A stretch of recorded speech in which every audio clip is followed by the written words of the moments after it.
ఎవరన్నారయ్యా నువ్వు లేవని, ఎవరన్నారయ్యా కనరావని, నిన్ను నమ్మిన భక్తులకు నిజమై నీ ఉన్నావు, నిన్ను కొలిచే కన్నులకు కనిపిస్తూ ఉంటావు.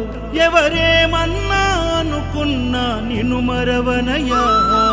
శరణమయ్యప్ప స్వామి అయ్యప్ప, శరణాలు మరవలేను విడవలేను అయ్యప్ప.